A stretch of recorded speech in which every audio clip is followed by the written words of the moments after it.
संत शिरोमणि गोस्वामी तुलसीदास जी द्वारा रचित अमर महाकाव्य रामचरितमानस के बाल कांड के 258 दोहा तक हम लोग अध्ययन कर लिए हैं। इससे आगे हम आज शुरू करने जा रहे हैं। सबसे पहले अरुण एजुकेशनल 2305 पर अपने सब सुधी दर्शकों का हम हार्दिक अभिनंदन करते हैं। मेरा अभिवादन स्वीकार करें। आइए आगे देखें। अभी तक हम लोगों ने देखा कि धनुष भंग का प्रसंग चल रहा है। सीता स्वयंवर आयोजित है। देश विदेश के राजागण जो सीता से विवाह के इच्छुक हैं वो आए हुए हैं और धनुष को तोड़ने का प्रयास कर हार चुके हैं। अब क्या होगा? सब में संशय का माहौल है। सीता सकुचा रही हैं कि हमारे पिताजी ऐसा कठिन प्रण क्यों लिए, इस प्रण को कैसे टूटेगा। राम इतने सुकुमार हैं और इधर धनुष कितना कठोर है। हे भगवान, कैसी परिस्थिति आ गई। ऐसा सुखद संयोग बना दे कि धनुष का तोड़ा जाना राम के कर कमलों से हो और उनके साथ परिणय सूत्र में हम बंधे। ये सीता जी सोच रही हैं। मन में तरह तरह के विचार आ रहे हैं माँ जानकी के मन में। जैसे लगता है कि कमल का फूल जो सूर्योदय के साथ खिलता है, भंवरे उस पर गुंजन करते हैं और सूर्यास्त होने के बाद उस कमल के मकरंद के प्रेम में जो भंवर लगे हुए हैं वो सूर्यास्त के बाद भी नहीं निकलना चाह रहे हैं और धीरे धीरे उन्हीं पंखुड़ियों के बीच बंद हो जाते हैं। इसी का उपमा देकर के गोस्वामी जी बता रहे हैं कि माता सीता बहुत कुछ बोलना चाहती है, लेकिन उनका मुंह जो है कमल के फूल की भांति है और भंवरा रूपी जो शब्द है उसी में बंद हो गया, बाहर नहीं निकल रहा है। उस समय के मन में जो उहापोह की स्थिति है, आंखों का जो अश्रु जल है वो कोना में ही सूख गया है। ऐसा लगता है जो बहुत भारी कंजूस, जो बड़ी ही कृपणता से सोना चांदी जमा करके रखा और वो किसी कोने में ही पड़ा रह गया, उसका उपयोग भी वो जीवन में नहीं कर पाया, वो जा रहा है। इसकी उपमा दे रहे हैं। सकुचि व्याकुलता बड़ी आनी, धरि धीरजु प्रतीति उर आनी। तन मन बचन मोर पनु साचा, रघुपति पद सरोज चितुराचा। अपनी बढ़ी हुई व्याकुलता को जान करके सीता जी सकुचा गई और धीरज धरकर हृदय पे विश्वास ला करके मन ही मन कही कि यदि तन, मन और वचन से मेरा प्रण सच्चा है और श्री रघुनाथ जी के चरण कमलों में मेरा अनुराग है और वो सही है, तो भगवान सकल उर्वासी, हे भगवान, आप तो संपूर्ण जगत के उर में, हृदय में निवास करने वाले हैं। इसलिए मेरे मन में जो भाव पैदा हो रहे हैं उसको भी पढ़ लेंगे। तो भगवान सकल उर्वासी, करहि मोहि रघु बर कै दासी। जेहि के जेहि पर सत्य सनेहु, सोते ही मिलई न कछु संदेहु। मन ही मन कह रही हैं कि अगर सच्चा स्नेह होता है तो उसे वह जरूर मिलता है, इसमें किसी प्रकार का कोई संदेह नहीं है। प्रभु तन चितई प्रेम तन ठाना, कृपा निधान राम सबु जाना। सियहि बिलो की तके धनु कैसे, चितव गरुरु लघु ब्यालहि जैसे। भगवान श्री राम की ओर देख करके सीता जी ने मन ही मन अपने प्रेम को निश्चित किया, अर्थात वह निश्चय कर ले कि या तो ये नश्वर शरीर रहेगा या नहीं तो मैं श्री राम की ही होकर रहूंगी। कृपा निधान जो हृदय में बसने वाले हैं, सबके हृदय के उद्गार को समझने वाले हैं, उन्होंने यह महसूस कर लिया भगवान राम जान कर, और उन्होंने सीता जी की ओर देख करके धनुष की तरफ ऐसे ताका जैसे लगता है कि गरुड़ जो सांप का दुश्मन है, वो गरुड़ किसी छोटे सर्प को देखता है। अर्थात उस गरुड़ के लिए तो बड़े बड़े जहरीले सांप भी कुछ नहीं है, और ये छोटा सा सांप गरुड़ से बच कैसे सकता है। अर्थात धनुष तो टूट ही जाएगा। इस प्रकार से देखें पूर्ण आत्मविश्वास के साथ। लखन लखे रघुवंश मणि, ताकेऊ हर को दंडु। पुलक गात बोले बचन, चरण चापी ब्रह्मांडु। इधर अनुज लक्ष्मण जी ने जो देखा कि राम सीता जी को देखने के बाद इस धनुष को देखे हैं, तो उन्होंने रामचंद्र जी के लिए इस हिसाब से पुलकित हो गए, रोम रोम उनका रोमांच से पुलकित हो गया, और उन्होंने ब्रह्मांड को चरण से दबा करके ये वचन बोले। क्या कहे लक्ष्मण जी कि दिशि कुंज रहूं कमठ यही कोला, धरहूं धरनी धरी धीर न डोला। राम चहि शंकर धनु तोड़ा, होहु सजग सुनी आयसु मोड़ा। हे दिग्गजों, दिग्गजों मतलब दसों दिशाओं के जो स्वामी हैं, सभी कान खोल करके सुन लीजिए। हे कच्छप, कच्छप मतलब कछुआ। हम लोगों में मान्यता है कि कछुआ अपने पीठ पर पृथ्वी को धारण किए हुए है। हे शेष, शेषनाग जी अपने फन पर पूरे पृथ्वी को उठाए हुए हैं।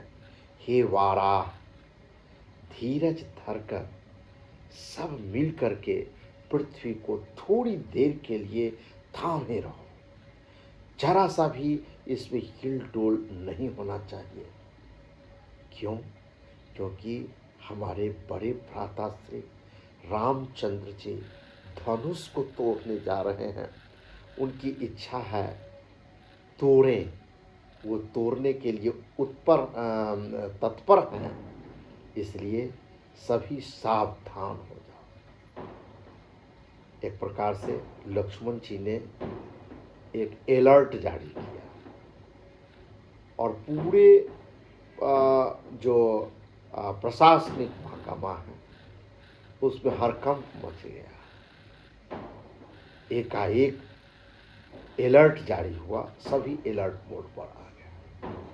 अंगूठा से दाबने की बात तो थोड़ा वैज्ञानिकता के हिसाब से अगर सोचें तो कोई भी चीज़ में जो भारीपन का एहसास होता है वो गुरुत्वाकर्षण बल के कारण होता है, वैज्ञानिक तथ्य है। धनुष भारी क्यों? क्योंकि पृथ्वी का गुरुत्वाकर्षण बल उस पर ज़्यादा लग रहा है। यदि इस प्रकार की व्यवस्था कर दी जाए कि पृथ्वी के गुरुत्वाकर्षण बल को ही घटा दिया जाए, अत्यंत कम कर दिया जाए, तो वो हल्की प्रतीत होगी, वो स्वतः उठने के लिए तत्पर हो जाएगा। तो फिर हल्का प्रयास से क्यों नहीं उठेगा? आखिर इस विषय पर भी हम लोग थोड़ा सा वैज्ञानिक दृष्टिकोण को भी समझने का प्रयास करेंगे कि ये क्या है। हमारे समझ से हमारे सुधी दर्शकगण भी कमेंट करें कि ये क्या गुरुत्वाकर्षण बल से रिलेटेड है। चाप समीप रामू जब आए, नर नारिन सूर सुकृत मनाए, सब कर संसौ अरु आज्ञानो, मंद महीपन कर अभिमानो। श्री रामचंद्र जी जब धनुष के नज़दीक आए तब जितने भी वहाँ मौजूद स्त्री पुरुष थे, देवता थे, सब लोगों ने अपने अपने शुद्ध अंतर्मन से अपने अपने पुण्यों को मनाया, अपने पुण्य की दुहाई दे करके कामना करने लगे कि हे भगवान, ये धनुष का जो व्रत है, ये दृढ़ निश्चय है, वो राजा जनक का दृढ़ निश्चय पूरा हो, धनुष भंग हो और राम से माता सीता का पानी ग्रहण संस्कार हो। भृगुपति केड़ी गर्भ गरुआई, सुरमुनि बरन केड़ी कदराई, सिय कर सोचु जनक पछितावा, रानिन कर दारुण दुख दावा। परशुराम जी के गर्भ की गुरुता, गुरुता माने भारीपन, गर्भ का जो महत्व है, परशुराम जी के गर्भ का जो बड़ापन है, देवता और श्रेष्ठ मुनियों की कातरता, भय, सीता जी का सोच, जनक जी का पश्चाताप और रानियों के दारुण दुख का दावानल। मतलब ये कि सब प्रकार का स्थिति यहाँ पर मिश्रण की स्थिति में है। परशुराम का धनुष है तो परशुराम का भी भय है, जो जिन्होंने एक बार प्रण किया कि संपूर्ण सृष्टि को क्षत्रियों से विहीन कर देंगे, तो सबों में इस प्रकार का भय है कि धनुष यदि टूटा तो परशुराम जी रुष्ट हो जाएंगे और इसके बदला में क्या होगा। हम लोग का जो ये फंक्शन है तो अपने जगह पर है, हम लोग बचेंगे कि नहीं बचेंगे, सब के सब मारे जाएंगे, ये भी भय है।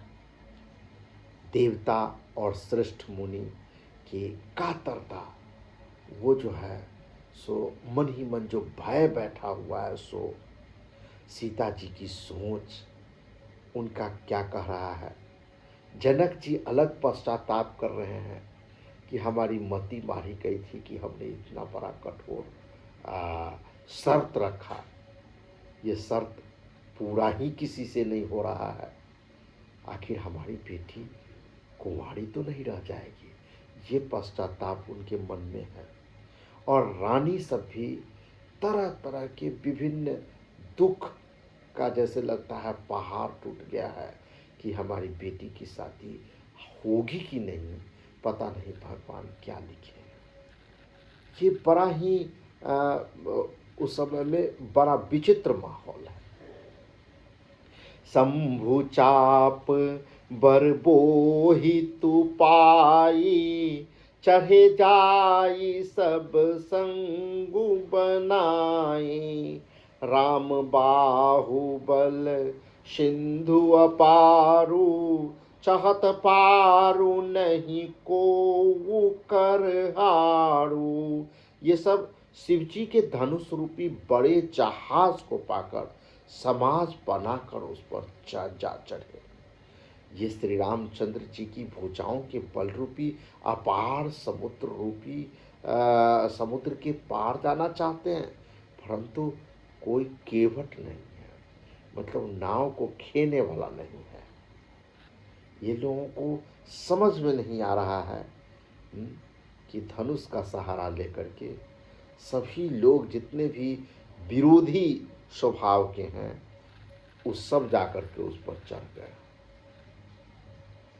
लेकिन कोई उपाय नहीं समझ में आ रहा है। जैसे लगता है अथाह समुद्र में नाव से जा रहे हों और केवट नहीं है जो उस नाव को चलाने वाला है। तो इस स्थिति में हम गंतव्य तक पहुंचेंगे कैसे? राम बिलो के लोग सब चित्र लिखे से देखी, चितई सिया कृपायतन जानि विकल विशेषी। श्री रामचंद्र जी ने सब लोगों की ओर देखा और उन्हें चित्र में लिखे हुए से देखकर फिर कृपा धाम श्री राम जी ने सीता जी की ओर देखा और उन्हें विशेष रूप से व्याकुल देखा। मतलब जितने भी लोग वहाँ मौजूद थे सभी स्तब्ध थे, जैसे लगता है कि सब स्टैच्यू की तरह, चित्र की तरह, जैसे किताब में कॉपी में चित्र बना हुआ है, बस हिले न डोले, कोई हिल डुल नहीं रहा है, बस जो जैसा है वही एक टक एक तरह से बताह बन के खड़ा है। कुछ समझ में नहीं आ रहा है जो क्या करे। इसी क्षण सीता जी राम की ओर देखते हैं और राम सीता जी की ओर देखते हैं और देख विपुल विकल वैदेही, निमिष बिहात कलप समतेहि। त्रिषित बारी बिनु जो तनु त्यागा, मुए करई का सुधा तरागा। उन्होंने जानकी जी को बहुत ही विफल देखा, बेकल थी। उनका एक एक क्षण कल्प के समान बीत रहा था। यदि प्यासा आदमी पानी के बिना शरीर छोड़ दे तो उसके मर जाने पर अमृत का तालाब भी क्या करेगा। भगवान राम सीता की मन स्थिति को जो महसूस कर रहे हैं उसको तुलसीदास जी ने कितना सुंदर उपमा देकर के बताया कि यदि कोई प्यासा आदमी है और उसकी सबसे बड़ी इच्छा है जो कहीं से पानी की एक बूंद मिले, अपने प्यास को बुझा ले, और पानी न मिला और तरफ तरफ करके वो जान दे दिया, इसके बाद जब वो मर जाएगा तो फिर ये तालाब का हम क्या करेंगे। अर्थात सीता जी की व्याकुलता को देख करके ऐसा लगता है कि अब प्राण निकल जाएगा।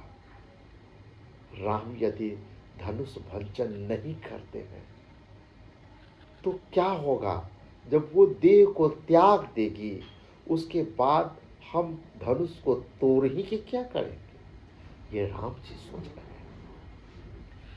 और कितना सुंदर लाइन, जो सबसे प्रसिद्ध लाइन है रामचरितमानस का, वहाँ तक हम लोग आ गए हैं। देखिए कह रहे हैं, काबर सा सब कृषि सुखा